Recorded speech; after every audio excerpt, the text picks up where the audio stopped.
Good afternoon, Pool Player Nation. Hope everybody is doing well on this fine Monday morning, a rainy Monday morning for us here in St. Louis.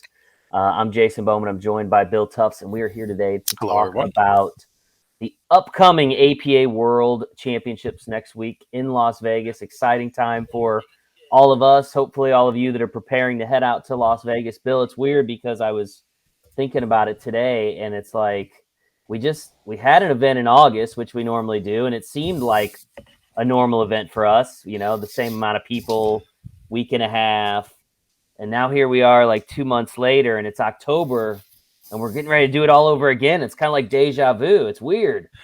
It's a little bit of deja vu, the good kind, right? We had a lot of the bad kind last year when we were having to postpone the events.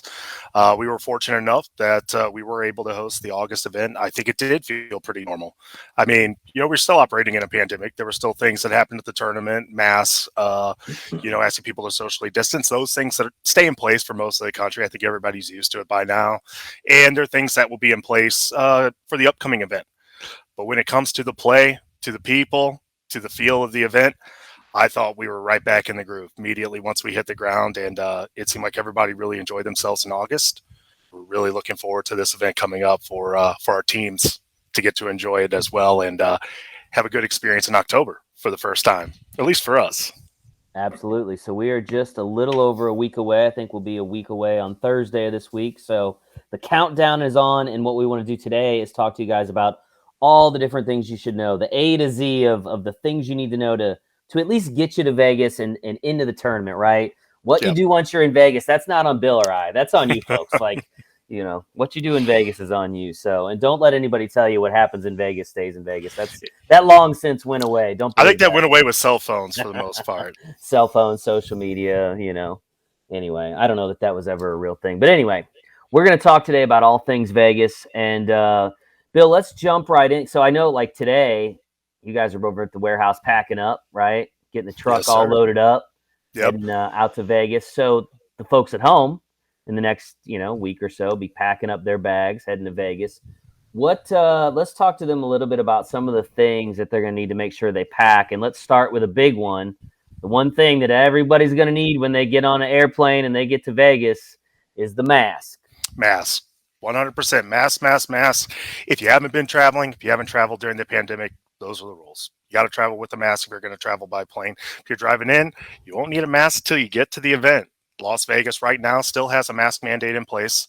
That's in place pretty much unless you're eating or drinking, right? If you're eating or drinking, you're pretty good to go. Every time else, they're going to require you to wear a mask. So it's definitely important that you have one. And when it comes to the tournament, we're following basically those same rules. You've got to wear a mask unless you're eating or drinking. We did get an exception for the playing, though, which is, I think it's a huge win for us. Jason, I know you know. At the last event, we started off play. Nobody had to wear a mask if they were actually shooting their match, which was a huge thing for our players because we know that the masks do affect play. They are in your field of vision. We know that if you wear glasses, they can be problematic with fogging, those types of things. We went in with the belief that our players are athletes, right? And Nevada has a provision that says that athletes, if the mask interferes with their play, then they don't have to wear them. So we were quite surprised whenever that came down. But since then, the hotel on our behalf, along with us, has reached back out to Clark County to make sure that this time our players will be allowed to not wear the mask the duration of the event because they fall under that athlete rule. And that's how we're going to start. That's how we're going about it. We've gotten written confirmation from them that that is the case. So the one additional exception people will have for wearing a mask, at least down in our tournament rooms, will be if you're actually at the table shooting. Every other time, got to put it back up unless you're eating or drinking. Nice. So good. A little piece of good news there in that message of going to have to wear a mask in Vegas. Clark County, Nevada, which is where Las Vegas is located. It's their rule. No matter where you go on the strip, if you're in the casino, you got to mask up. It's the same rules we were under when we were there in August. Nothing has changed, except like Bill said, the important notation is they're allowing us to go back. If you're on the table shooting, you can take your mask off while you're shooting. Once you're done shooting, you need to put the mask back on. Same thing with the eating or drinking, right? So this is what I saw a lot in Vegas in August, Bill, and I know you saw this too.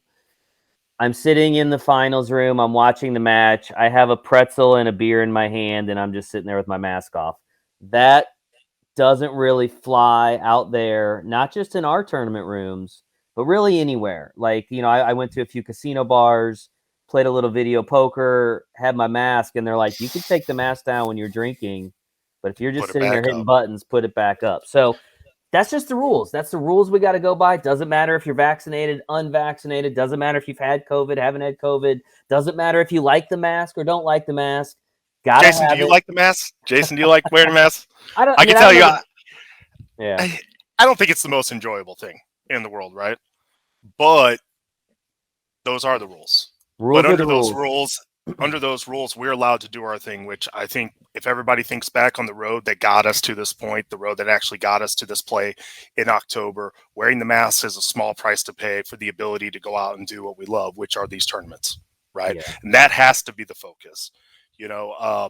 And we're going to make it the focus, right? We understand not everybody likes them, not everybody wants to wear them, but it's what we're required to do for the event. We are not going to let the event come under any kind of additional stress or worry because we're not following the rules.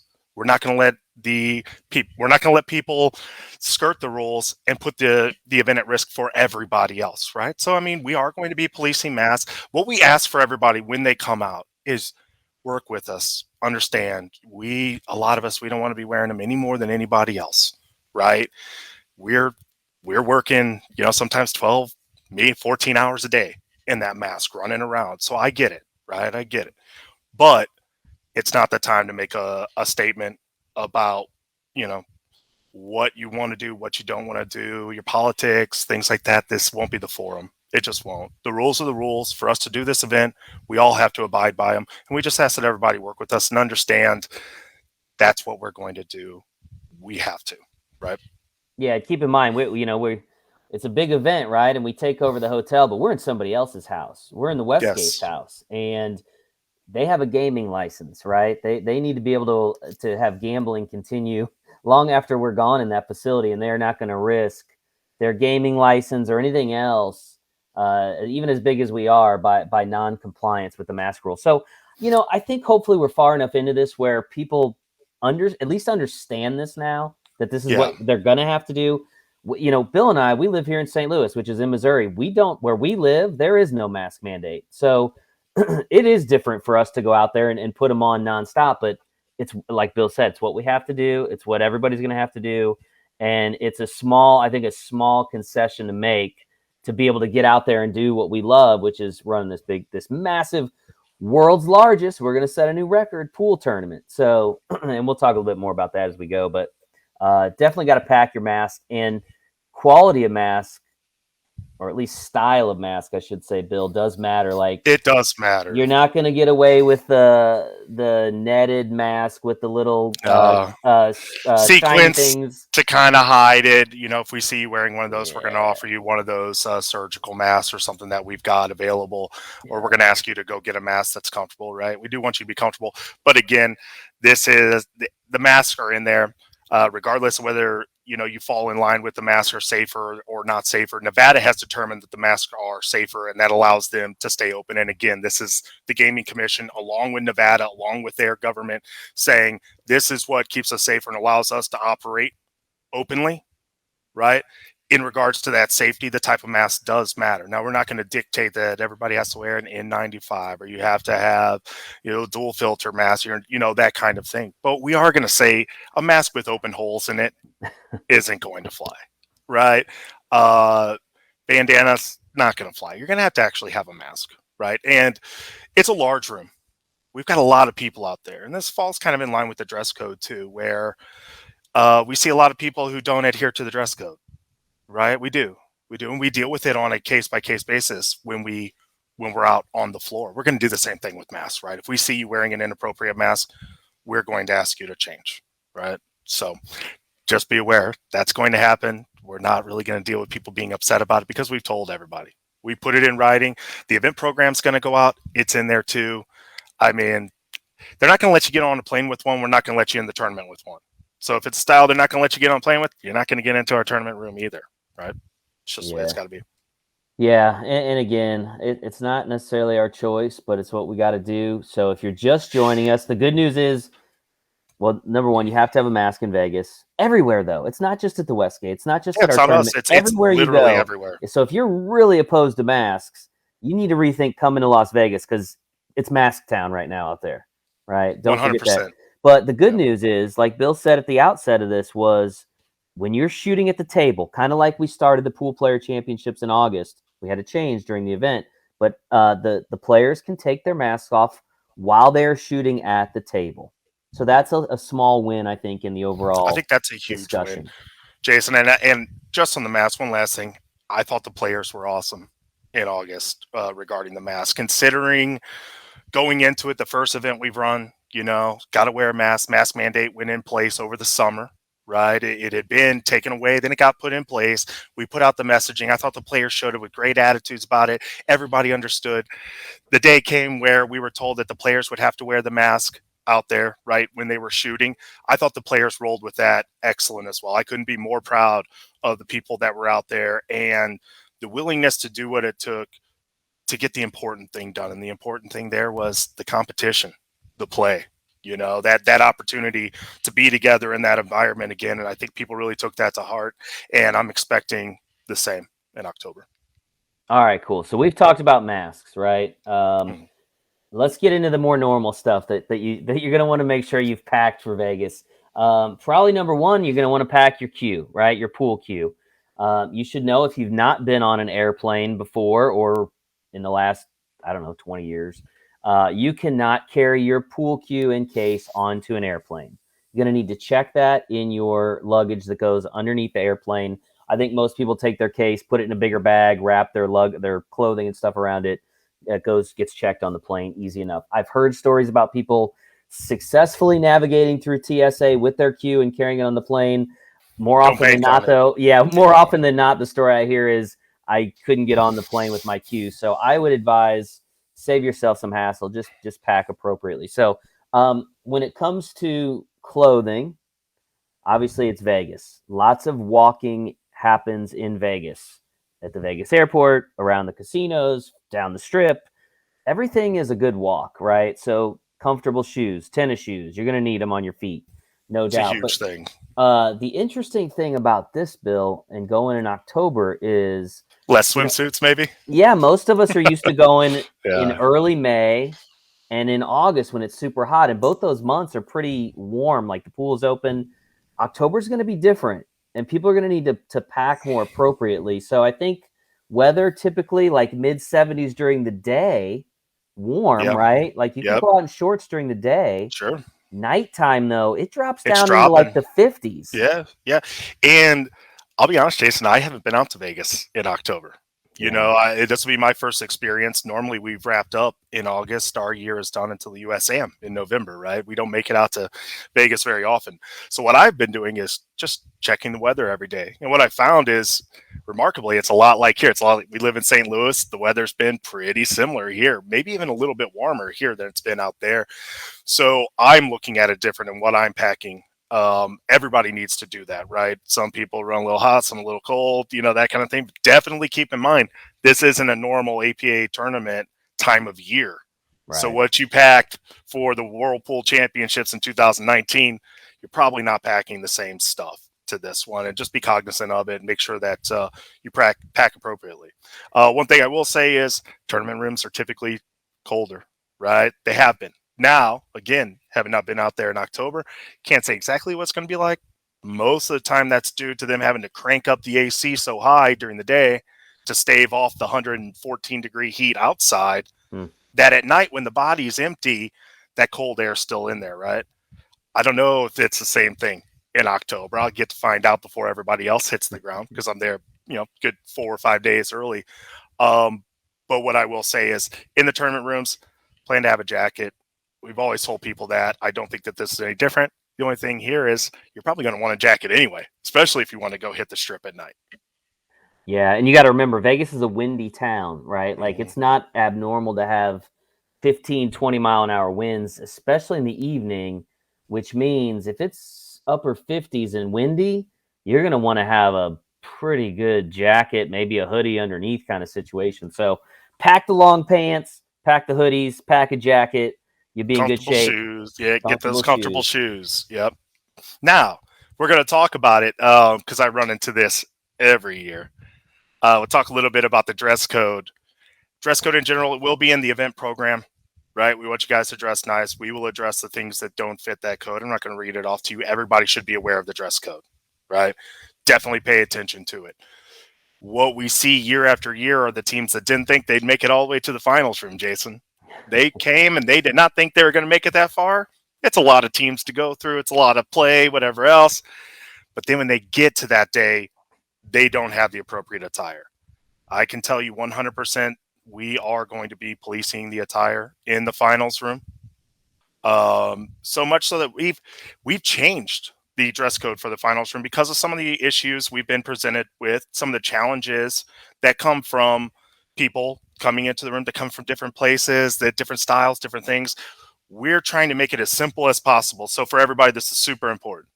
For the finals, the only things that you will be allowed to wear in the finals are slacks, team shirts, if you've got matching team shirts, right? That could be t-shirts, could be whatever. If they're appropriate, you've got them all. Everybody's wearing the same thing. We're going to allow those.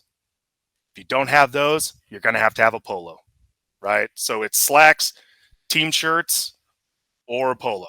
And you're saying right? polo like a collared shirt. Like a collared sleeve shirt. What I'm wearing right here, even though it's black, you guys can't see it as well. But yes, everything else, we're just going to take that debate out of people's heads of what shorts are appropriate, what blouses are appropriate, what this, that, the other are appropriate. And we're telling you now exactly what is appropriate. It's slacks and a polo. Unless you have matching team shirts that fit within our guidelines, then you will be allowed to wear those. All right, good to know. Good to know. So make sure you put those in there because you never know if you're going to make it in that room, right? Yeah, and you're talking about so you're talking about the quarterfinals, semifinals, and finals that take place in Pool Dog Arena. It'll just be for the semifinals and the finals. The quarterfinals, because teams are coming off of regular play rounds, right? They'll have 2 rounds that day. The quarterfinals is the 3rd round of that day. To ask people to go change between the round before the quarterfinals going into the quarterfinals, it doesn't fit. It doesn't fit time-wise, whatever else. We're going to let you wear, as long as it fits our standard dress code, we'll allow you to wear that in the championship arena for the quarterfinals. Come the next day for the semifinals, you're showing up appropriately dressed, right? Okay. And so you do have time, right? But we will make sure that we remind everybody that night, whoever wins those quarterfinals, of the dress code multiple times, making sure everybody shows up the next day in appropriate attire and we can get to play. We don't ever want to forfeit anybody, Jason. You know, this past event, I'm loaning out clothes to our players right before the match, literally my own clothes, because I do not want to forfeit anybody out. But we can't always guarantee we got clothes that are going to fit you, right? Or that we got time to run up and go grab something for you. You don't want that situation. So make sure you pack your own stuff, slacks, polos, or team shirt. Right? Yeah, Bill don't want you wearing his shorts out there. It's a little too a few guys did it. They might be watching this. They know who they are. You're welcome. You better send him a Christmas card. You better send him a Christmas card for that. They were all very gracious, but yes, we don't want that situation. And the people that ask, like, well, what do you care what we wear in there? It's because when you go in there, we start. You'll notice once you're playing in there, every team is photographed, right? For graphics and things like that we put together. If you make it to the final and we're live streaming the match, not only is that being shown to thousands of people, right? Hundreds of people usually in the arena, thousands of people online, but those clips a lot of times are now being picked up when we are doing the post-event media push. So if your team wins and we're talking to your local media about, hey, such and such won the world championships, and they're like, oh, can we use these video clips from the stream in our TV feature or whatever it is? Again, we want people looking good. It's important that we represent the sport well, the event well, and so that's why Bill said they're gonna get a little tougher on the dress code. So, plan ahead, plan to be in the finals. Only one team's gonna make it. There's 1,100 of you in the 8-ball event. Only 1 or 2 are gonna make it, 2, I guess, into that final round. But you should still be prepared. Definitely prepared. Awesome. So, Bill, anything else on the packing front that you could think of? I think we kind of covered it all. I think that's pretty good on the packing front. So just look at that weather, pack appropriately. Yeah, I would. Yeah, again, keep checking the weather, but I would say plan for it to be mid 70s during the day, upper 50s at night. I think that's probably your guide. Your over under are those numbers. All right, when you go to the weather book in Vegas and evaluate your options. All right, so what else besides packing? Right, some other important things to be doing before you ever go to Vegas. And one of those things right now, we're right in the middle of the registration window. I think like 58% of you guys, round of applause, have already registered for the event online. And for you other 42%, you need to get on that. That's the thing you need to write down to do. If you take one thing out of this preview today, it's go register online. And the reason you want to do that is it's going to save you some time. It's going to save you having to wait around in Vegas a good bit and that kind of thing. You want to talk about that, Bill? Yeah, so let's talk about that. We rolled out online registration for the first time this past August. It worked great. A lot of people, I don't think that they understood why the change, why go to online registration versus on site. And basically, what it does, it allows you guys to get registered and be eligible for your match immediately after registration. Right? You register online, you are good to go. You don't have to come to us. You don't have to check in. You don't have to do anything but show up for your first round. And you're ready to play, right? In the past, what you had to do is you had to stand in a line with hundreds of other team captains. We always had the team captains register. And you had to do that before you could play because that was the registration process. So you had no choice that day.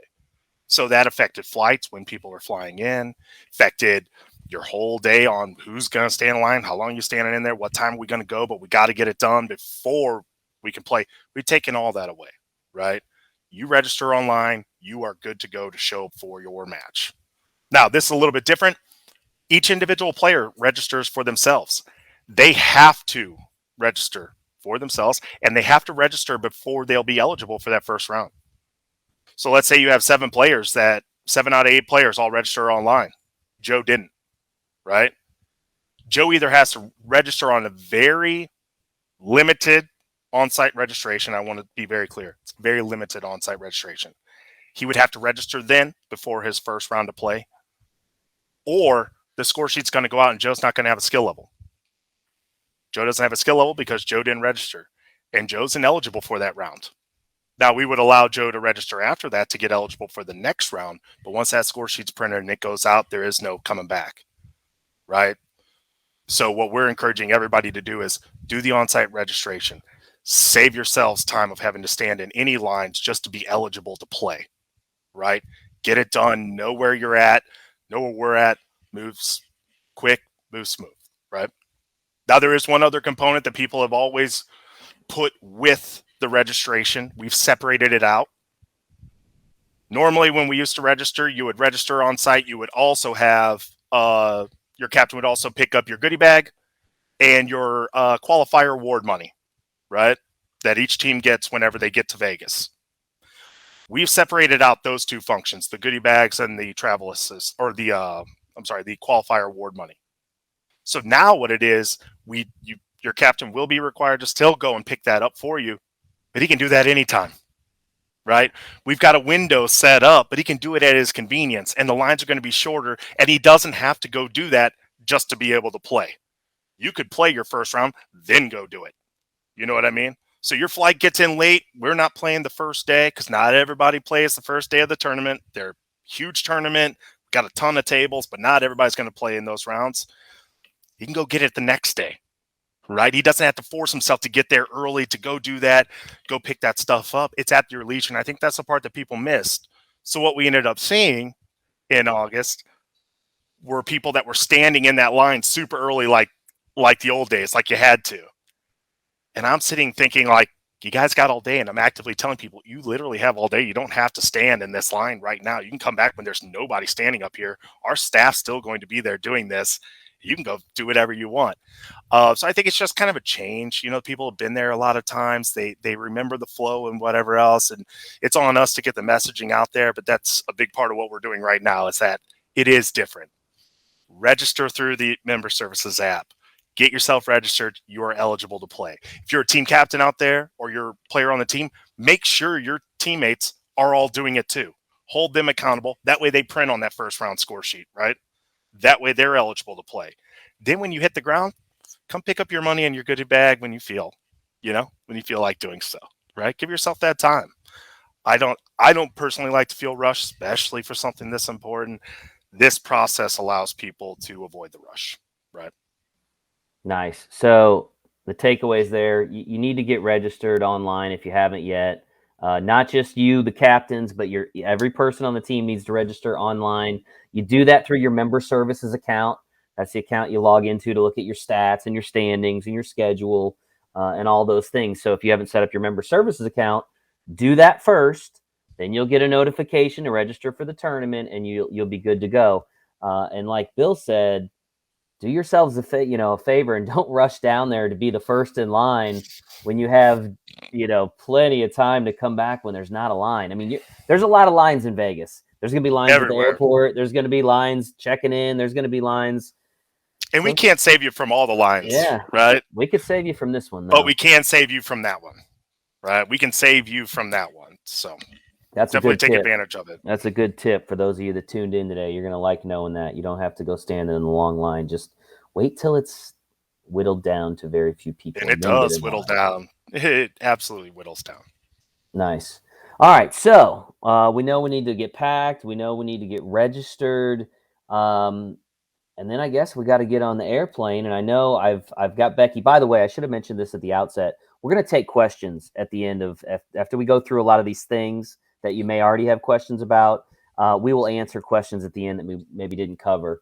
But I know one thing that's coming up. A lot of people are asking, what about the Southwest Airlines flights and the cancellations? We're well aware of the issues Southwest had over the weekend. I think yesterday, 30% of their flights were canceled. I saw today that a smaller percentage were canceled as well.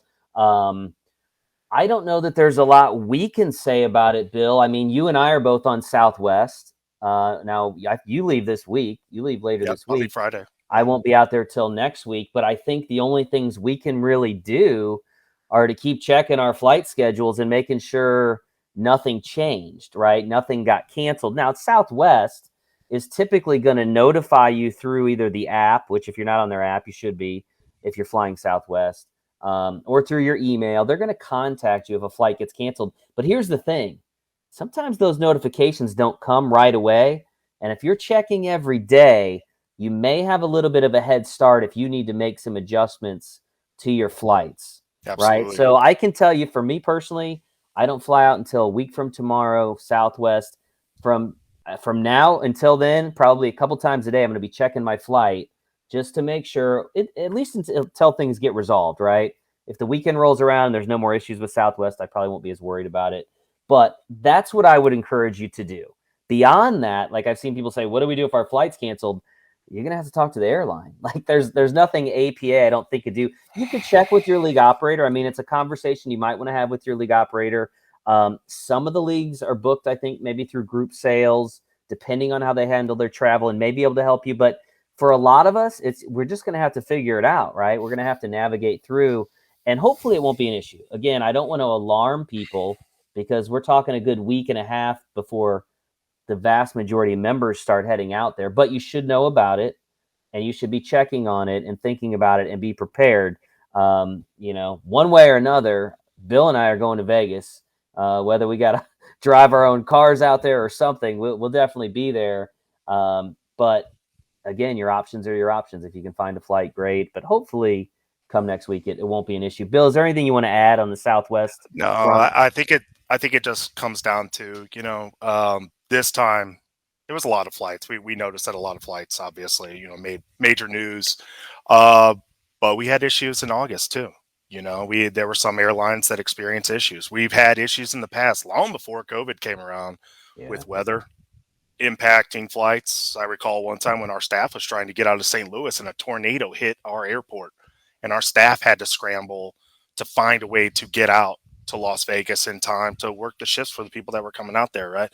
So it's kind of like that. It's like natural disasters or weather. There's not a lot that we have control over. But Jason brings up great points. You've got to You've got to be checking, making sure that your flight's on time. You've got to be adaptable. You got to be willing to make some changes if necessary. And it is unfortunate. Sometimes you just got to say, you got to be willing to be like, it just, yeah, I'm going to get out there when I get out there, and it may not be ideal.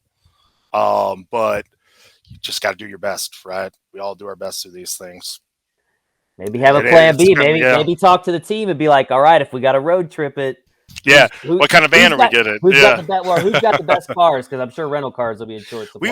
We've seen it happen again. Teams that come out, and some of them are able to make it. They're able to get things started. They're able to even post players while other players are flying in, and it's not ideal, right? Yeah. It's not. Again, there's not much that we can control. The tournament has to be on time. When the schedule's out, the schedule stays the same. When your match is posted, your match stays the same. Having a flight canceled is definitely a reason where you would look and say, can we make a change? And unfortunately, we've been through this with those other situations well in the past to know there's nothing that we can do. From a competitive standpoint, there's nothing we can do but hope, right? And hope the best for people that they'll be able to get out there in a timely fashion before their match. Definitely pay attention when we do release CompuSport next week. Make sure you're paying attention to when your match is, right? Not everybody plays in the first round. Not everybody plays in the first day, so be looking at that. Talk to your league operator if they booked your flights. Talk to the airlines if it's you that booked the flights, whatever else, and just do your best to get out to see us. We'll do our best to make sure that we're there for you running the tournament. Plus, it seems like a good time to plug again the registration online, right? Like one less thing you have to do when you get there. So yeah, so we're going to close the registration. That's an excellent point, Jason. We will close the registration right before the event starts. I believe within 24 hours before the event starts, the registration closes, which means that from there on, anybody that's not registered is going to have to register on site. And registering on site means that you got to come find us. You got to go through the registration process. You got to hope you do all that before that first round score sheet's printed if you happen to be in one of those rounds. Because once that score sheet's printed, it's out. It's out. If your players weren't registered, their skill levels don't print, you can't use them towards 23. I think a lot of people don't recognize that. Skill level doesn't print, you don't use them towards 23. It can really mess with your lineup. It can do a lot of bad things. So make sure that your players are registered. One more thing, or one less thing to worry about if you happen to find yourself in an issue with travel. All right, so there you go. Get registered. Keep an eye on what's happening with the Southwest stuff. In particular, your own flight. Just be checking that out. If your league operator booked the travel for you, maybe reach out, just have a short conversation. Again, there may not be much they could do either, depending on, what's happening. Until something happens, there's not a lot of changing anything. So. But again, I think we'll hope for the best. We'll hope Southwest gets all their things worked out.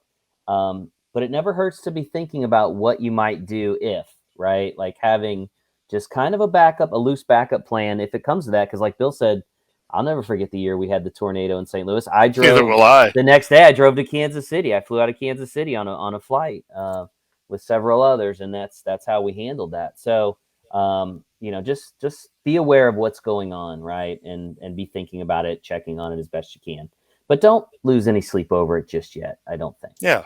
I think it's early. I think Southwest, from everything you read, obviously they don't want to make those kind of moves. I think they'll do everything to make sure that that they don't have to do that in the future unless absolutely necessary, and really keep the flights that they've already got. So hopefully everybody's flight's still good, everybody's still intact. Next week, a half goes by, 2 weeks go by, your flight stays in good order.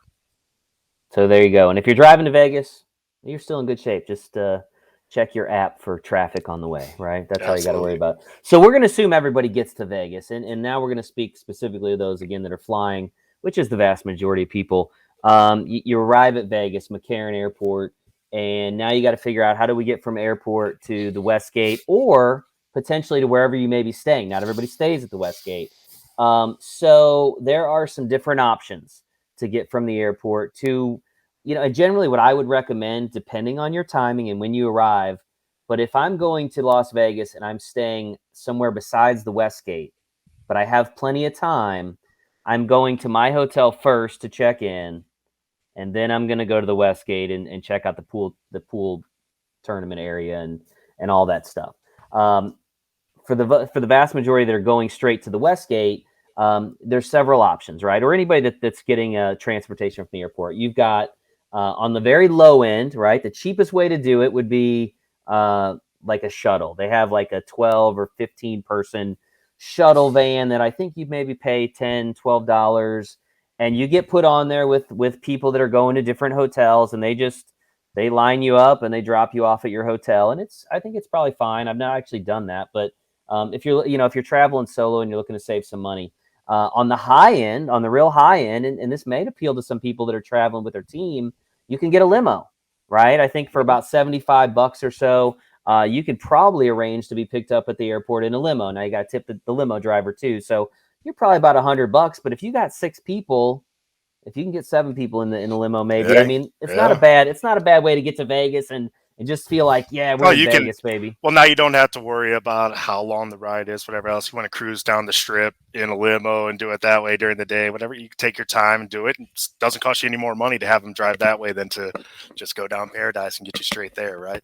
Yeah, so that's the high end and the low end, and in the middle is what most people do, and that is either taxi or Uber slash Lyft rideshare stuff, right? Um, Generally, you're going to pay about $20 on average, I think, to get from 25 bucks to get from the airport to the Westgate, depending on the time of day, depending on traffic. Um, so just plan accordingly. Um, each way takes maybe an additional, I don't know, half hour. By the time you get your bag, you got to go out, either stand in the taxi line or you go up into the little further past the taxi line. You got to go up to get the Uber. So different options. Those are your options. Again, think about it, be prepared, talk to your teammates. If you're traveling together, figure out what you guys want to do. That way, when you get to the airport, you're not all looking at each other like, well, now what? Yeah. It's nice to be able to get there, grab your bag, and just know what you're doing. So once you get to the Westgate, if you're staying at the Westgate, and again, I mentioned this to people that are going somewhere, they're staying somewhere besides the Westgate. Um, Whenever you get to your hotel, you're going to want to get checked in, right? Wherever that hotel is, checked into the hotel, not into the tournament, checked into the hotel, right? You want your room keys, right? You want to go drop your stuff off. So that's the thing I always tell people. Now, there are some times, depending on how early you get to Vegas, that your room may not be ready. All right. And in those cases, generally, you can check your luggage at the bell desk, right? There's usually a place you can check luggage. It's usually free. You just have to tip them a couple bucks, when you pick up your bags. But it's a good way to not have to haul your suitcase around, or if you want to go to the bar for a few drinks before you're going to walk around the Yeah, not tournament be area. dragging that thing through the casino and everywhere else. Just leave it with them. Yeah, and It's going to cost you a little tip at the end, right? it's They're worth working it. hard. They're lifting a lot of bags. Yeah, and you don't have to lug that thing around. That's absolutely the best option. And every Yeah. hotel does it. Every single Yes, one. yes. So whether you're at the Westgate or somewhere else, that's going to be an option for you if you get in. Again, that's generally only happens if you check in very early. Sometimes you'll get an option to pay now I don't know about that at the Westgate, but some of the hotels I've stayed at out there, if you get there at like noon, you can pay $10 to get in earlier, and you'll have to figure all that out. But you will have some options even if you get in early enough. So keep that in mind. The tournament area. So once you're at the Westgate, let's say I'm staying at the Westgate, I made my flight, I made it to the hotel, I'm checked in at the hotel. Generally, I would recommend you go check out the tournament area, familiarize yourself with where everything is. And the way that you do that is we'll have it in the event program, we'll have a map, but you're going to want to basically make your way down the hall past all the restaurants. And I guess right there to the right, Bill, you kind of enter the foyer Yep. area, and there's the tournament. Yeah. So one thing I will say about it is we've got a really short set on this one. Normally when we come in, we've got 6-7 days to set these tournaments because they're absolutely huge, right? And there's a lot of parts that go into it, and a lot of teams that have to work in coordination to get these things to happen. We're a little bit squeezed the time period that we put the tournament in. The hotel's got groups on both ends of us, right? They're in the space right as we get there. They're going to be coming in the space right as our group leaves, right? So we may still be setting some of the tournament rooms on that first Wednesday, of the event. We may have some things going on. So don't be surprised if you see some tournament staff saying, hey, the room's not ready. right? Hey, we're not quite there for everybody to come in, and that has to do with safety. We've got lifts, hoisting things in the air, hanging banners or lights or that type of stuff, or we've got forklifts running around, moving tables. We really don't want any players in the tournament rooms at that time. What we will have open though is our event information booth. So for everybody, definitely mark this on the map in the event program. It's on there, circle it, highlight it, do what you got to do, but know where the event information booth is. And where it is, for those of you that are familiar with the space, as you come down Restaurant Row, past the Benihana, past Edge Steakhouse, just to the left, whenever you hit the foyer, there's a little registration desk, right? We've got our event information set up there. They will be able to show you a map of the space, show you where the different things are happening, and help you answer any questions that you guys have prior to the event actually opening, right? So definitely utilize that. We will have staff there ready, prepared to help anybody and everybody with the information that you guys need to feel the most comfortable going into the event. We realize it's a lot. It can be overwhelming, especially if you haven't been there. You haven't been there in a while. You're excited, whatever.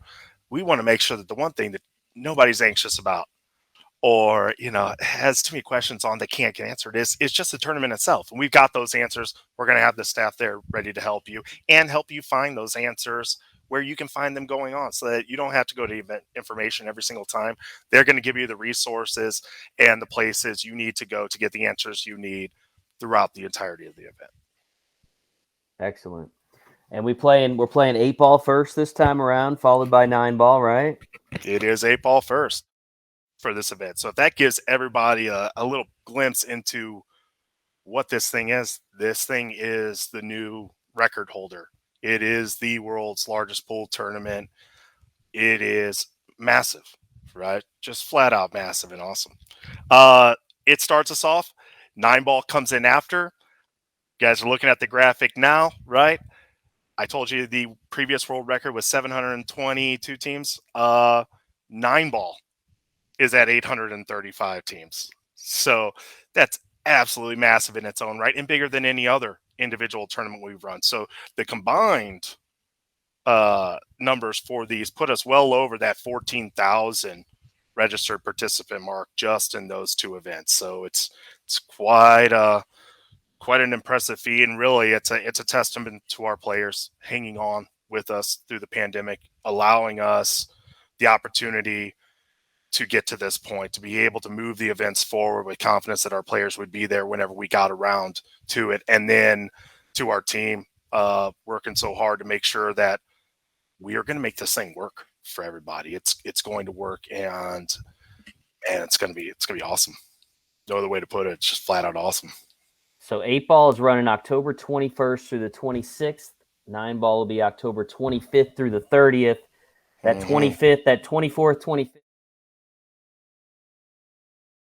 With that overlap, but it should be exciting. Like Bill said, over 2,000 teams, over 14,000 players, and we will surpass our former record, world Guinness record, set in 2010 for the 8-ball event. We'll surpass that, I think, by like 20%, 25% when I was looking at the numbers. Absolutely huge. Nobody's ever had an event this big. I mean, it's just simple as that. Nobody's ever had one this big, but we've got the team to do it. We've got the players to do it, right? It's going to be an amazing experience.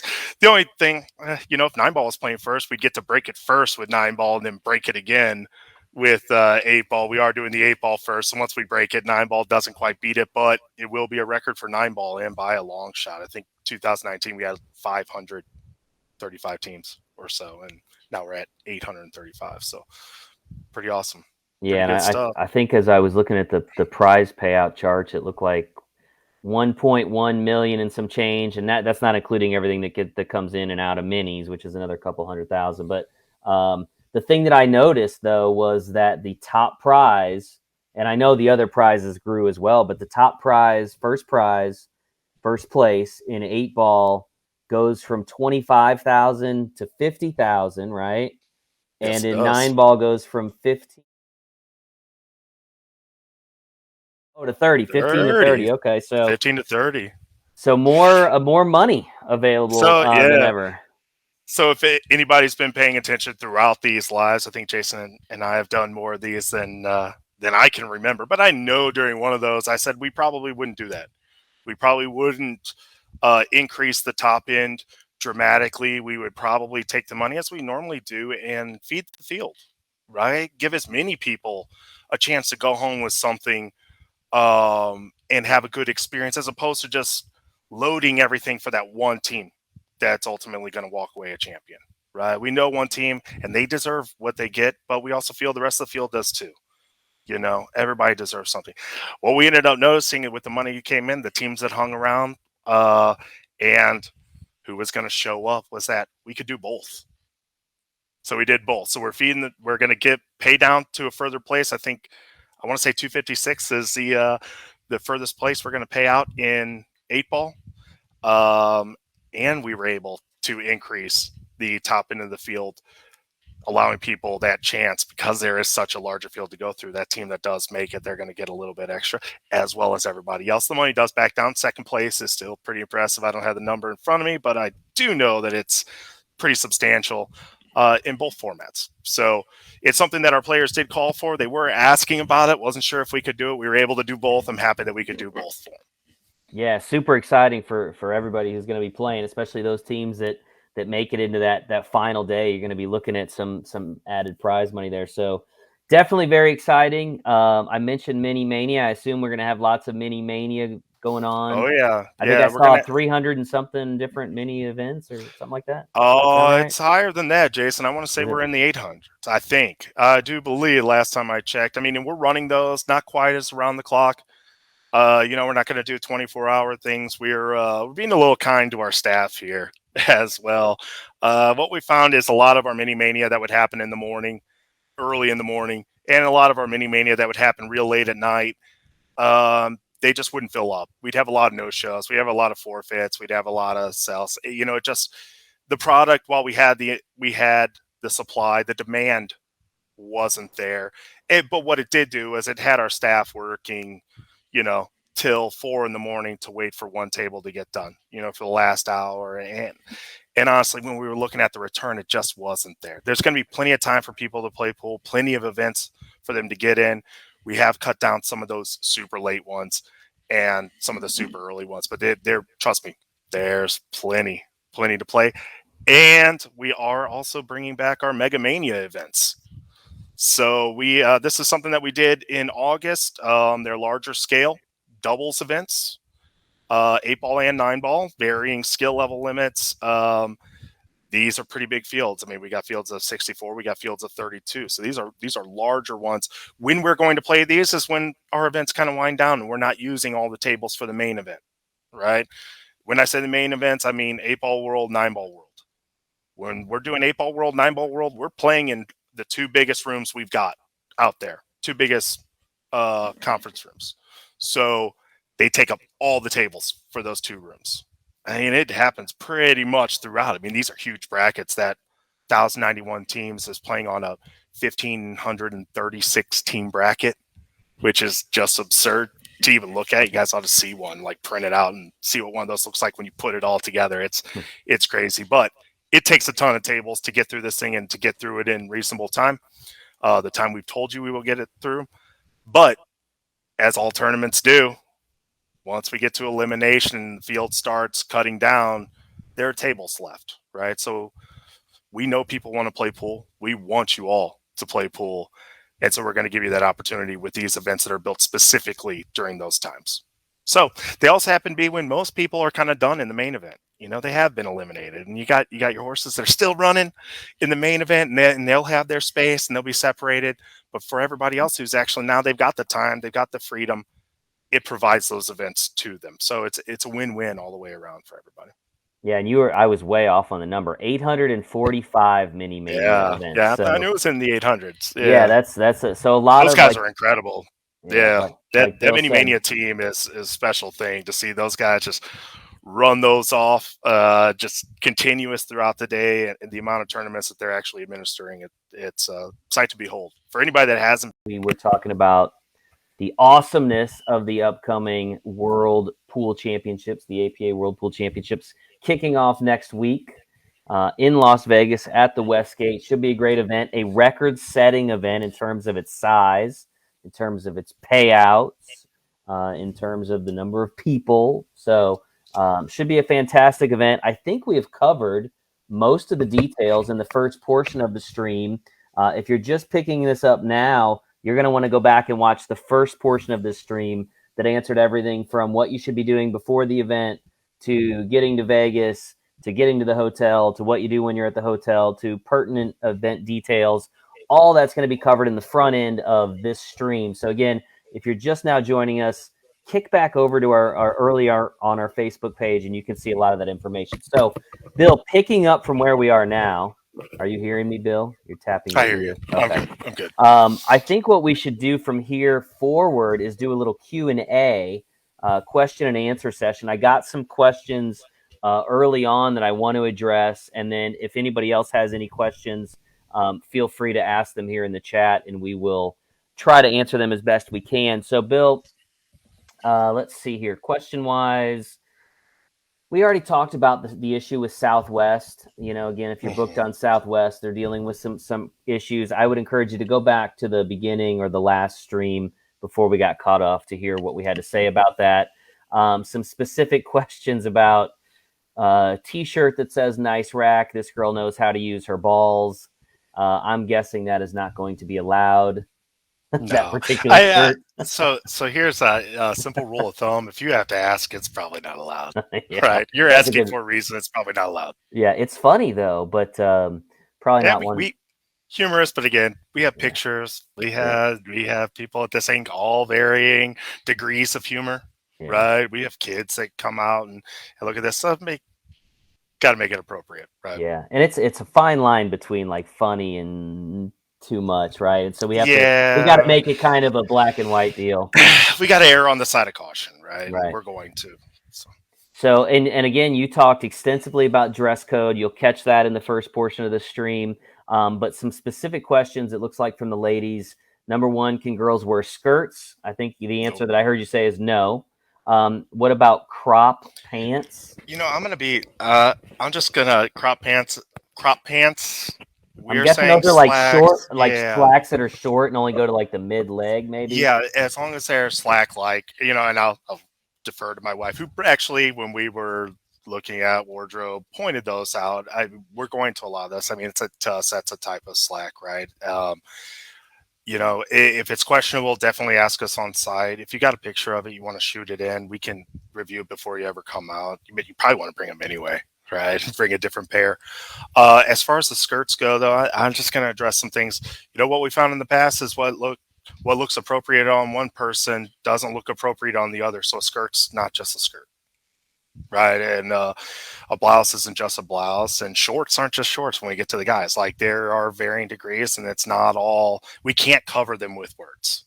You know, you just can't. You can't put it in there and cover every single scenario. So we went with probably what I will argue is the most basic thing you can, which is slacks and a polo, because we felt those, for the most part, fall within an acceptable range and rarely get out of it.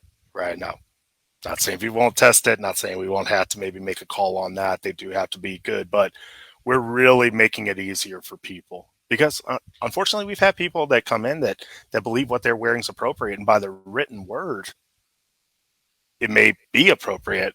In practice, it's inappropriate. So we're just trying to tighten it up.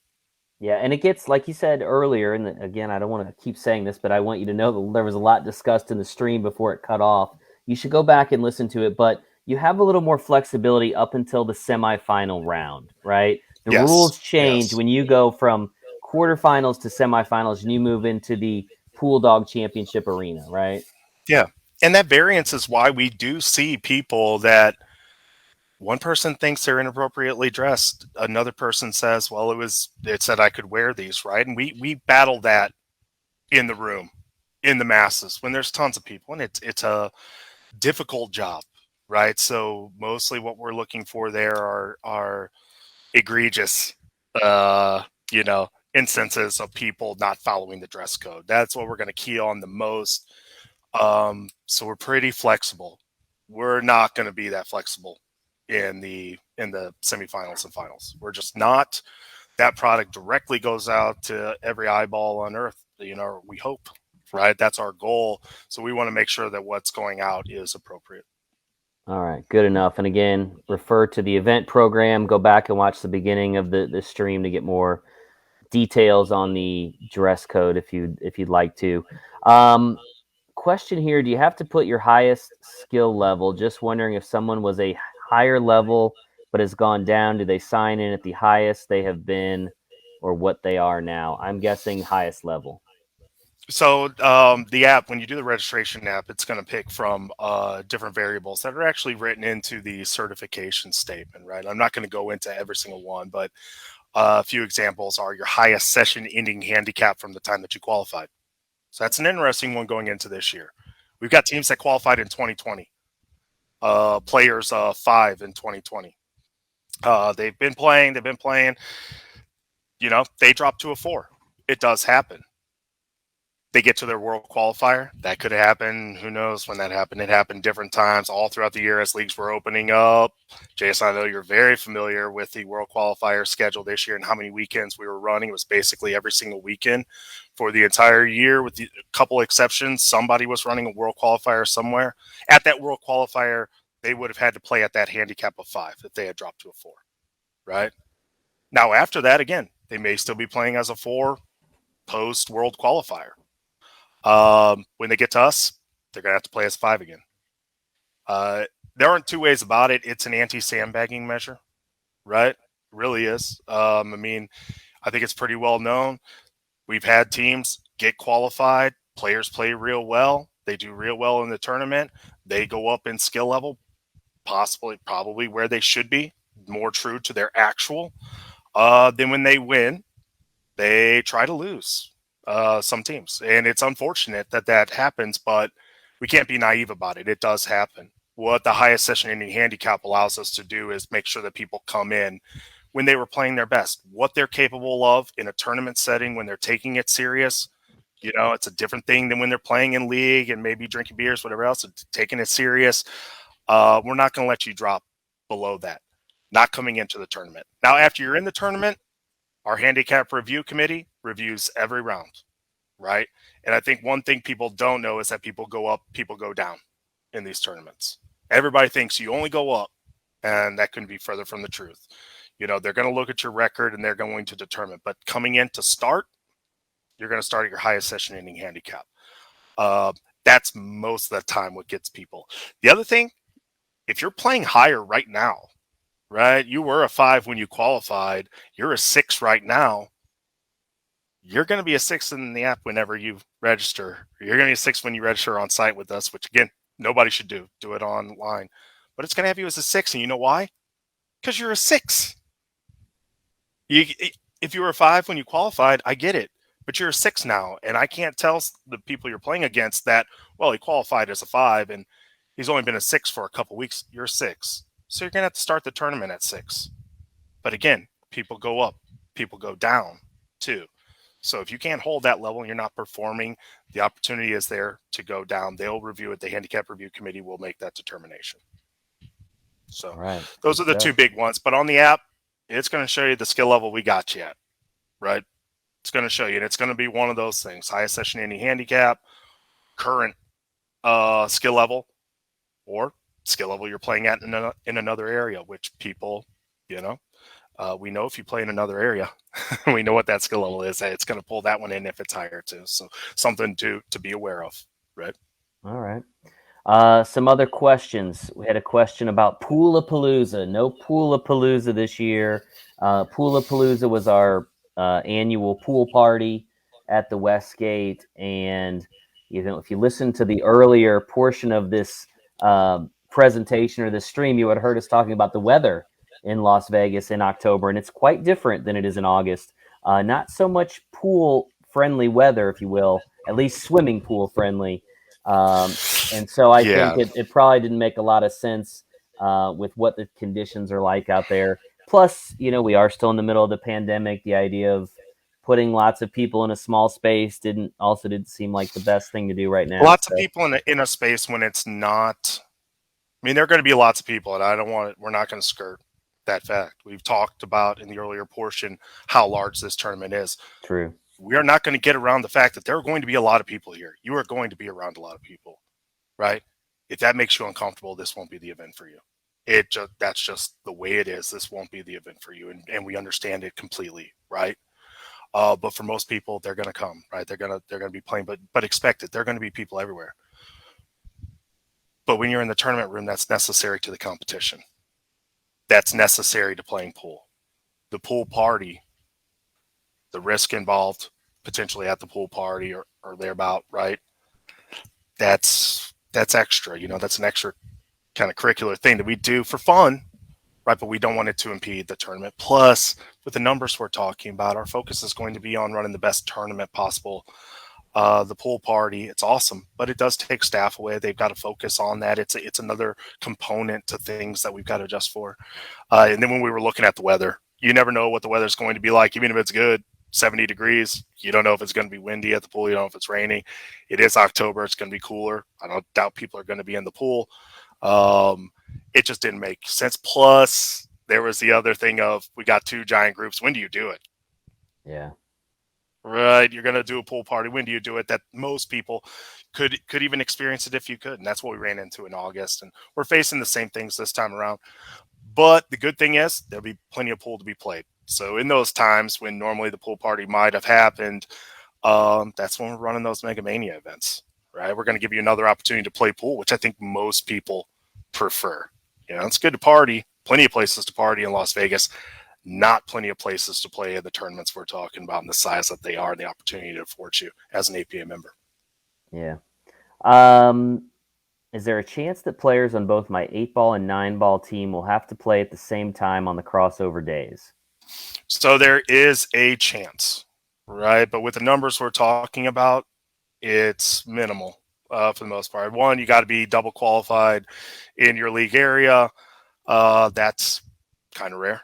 And not unheard of, but it's kind of rare. So you got to be in that position. You got to be a double qualified team. You also have to be far enough along in the 8-ball through a field of 1,091 teams, and you'd have to have an early round of 9-ball, which again, not everybody plays in the first couple rounds, right? And our days don't overlap that much. It's going to be a rare circumstance. If that happens, we've worked with teams and players in the past where we've had conflicts with events, right? And most of the time we're working with you on scheduling that and making smart lineup choices about where to be and whatever. Can't really postpone a 5-hour match. I'll let that be known. We can't postpone a 5-hour match. So what that becomes is it becomes somebody making a decision on these players are going to start over here, then they're going to start over there. When we get to the semifinals and finals, it is different. We'll see what we can do. But again, we can't postpone whole rounds for things. I think we're pretty much in the clear, though. Once we get to those, you're talking about even less. We get to the semifinals and finals, we're talking about 4 teams to start the day, right? Who would still have to be double qualified, still be in 9-ball, and still have a round that conflicts when you've got 4 rounds, possibly 3 or 4 rounds on that day. I don't have the match schedule in front of me. And your team would have to be in one of those rounds that happen to overlap it. So there's a lot that goes into it. We definitely notice it. We will do everything we can to make sure that the most important matches, which would be in that finals room, are being played and being played well. We'll work with you on the other side on the start of the 9-ball event if you happen to find yourself in that situation. So the answer is yes. Potentially that could happen.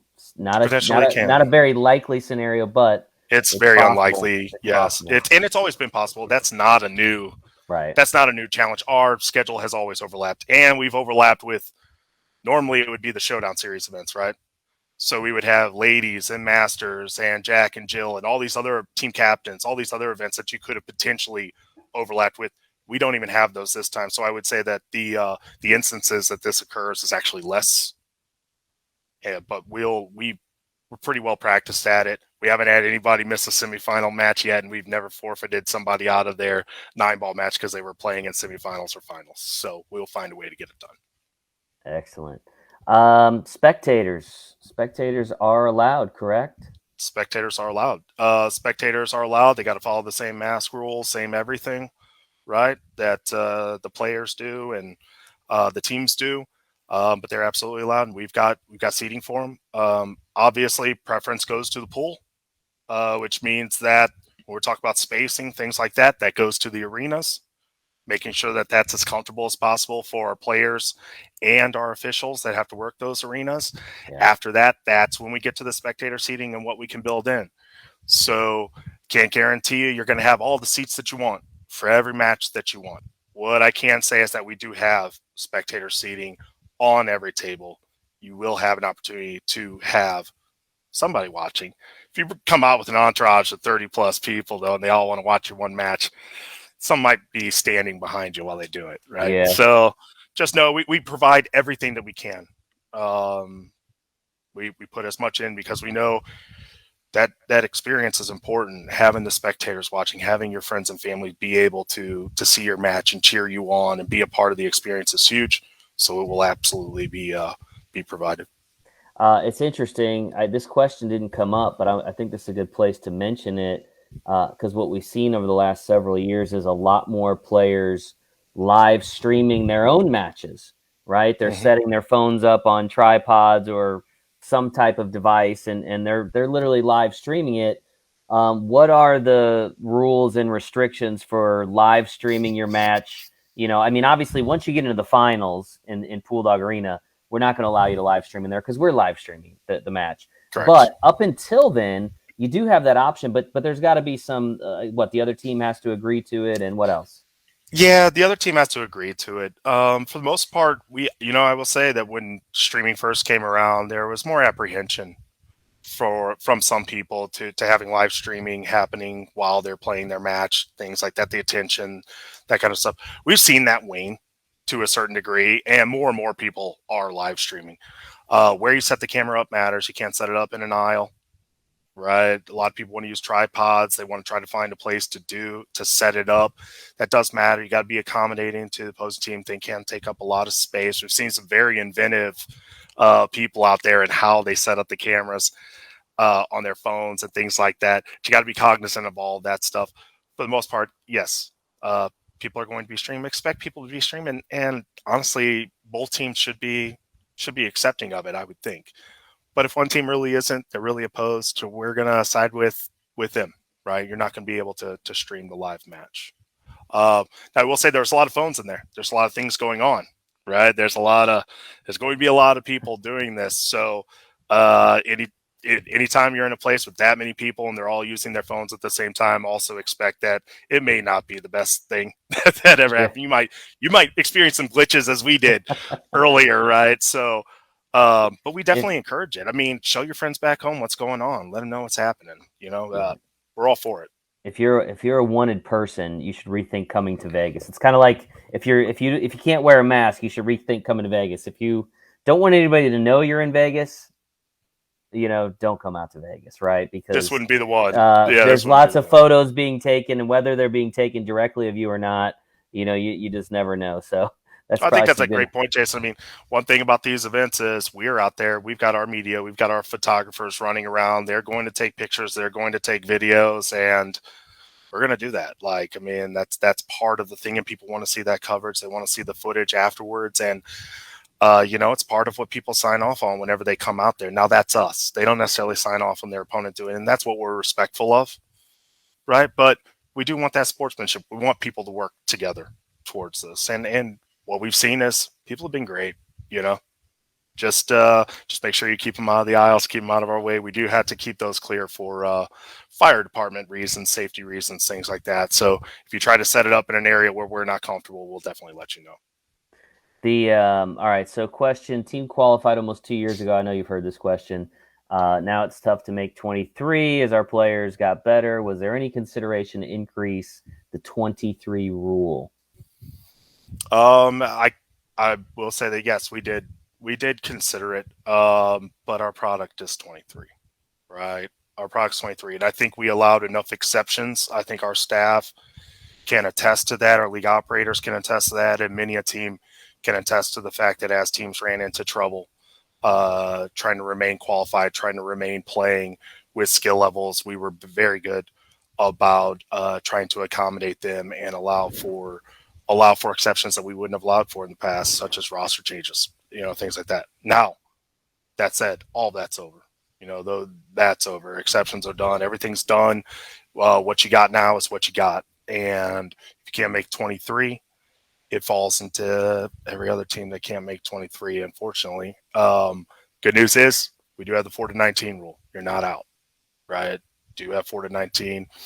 For those teams, I know that's less than ideal, but that still allows you to play as your team. I'll say that in some of the issues where we did have exceptions and a player couldn't play or whatever else, there were a lot of hard discussions with people about replacing somebody who was qualified. Most teams chose not to, and they would rather play 4 to 19 and have everybody on their team than to replace somebody so that they can be 23. In addition, with 24, it changes the product, right? It changes everything about who you play, how you play, and it's a dramatic change. And that definitely got more to the competitive side of it, and making sure that it's still APA play. It's still competitive, right? We still have the teams. 23 is vital to that, and to making sure that everybody gets an opportunity to play and certain skill levels don't get priced out in the process. Fair enough. So fair question and an honest answer. That's good. And so I think really the last question that we've had, Bill, that hasn't either already been addressed or is probably going to be addressed in the comments. CompuSport, the bracket. Everybody wants to know, when will the bracket be out? Typically, the bracket is like 24 hours before the first normally, and tournament. I'm really going to press my team to try to get that out as soon as possible. It takes a long time to set these things up, and I think people don't necessarily know all the work that goes into it. But I mean, we're not talking about a 32 team bracket. We're talking about 1,091, and it's not just that; it's all the stuff to get the data in, generating the draw, proofing, making sure that everything's correct, right? Assigning tables, doing all this stuff. So it's a huge process, a lot bigger than people would think. And we just got in all of our data. We had people running right up until the last possible second we could have them run so that players could get qualified and come out to this thing. So we will get it up as soon as possible. That's all I can promise people. We are not delaying this for,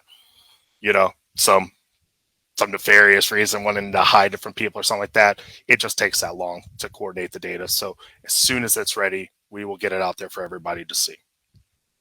All right, good to know. And so we'll definitely push that out through social media. So if you like our Facebook page and you're tied into our social media, we're gonna make sure everybody knows. The good news is I think we've got the event program ready to go out today. And one of the things that you'll be able to, now I should mention the event program is digital only, just like it was in August. We have discontinued the printing of it, and within that event program is a link to the Mini Mania schedule that we talked about. So you can start looking at when the Mini Mania events are being had, what skill levels, what's the format. And I think that's pretty cool. People start to get excited about that. And they can't actually register until you get out there for the Mini Mania, but at least you can start to kind of see, how that breaks down and when you might be able to play and that kind of thing. Yeah, those links are great. What I will tell people is definitely pull it up. Make sure you can see it. Make sure you can read it. You can digest the information on the device that you're on. If not, there are ways you can go out. You can still print it right off the website. All the information that's in the event program is provided on the website along with the event program. So there are avenues to find this.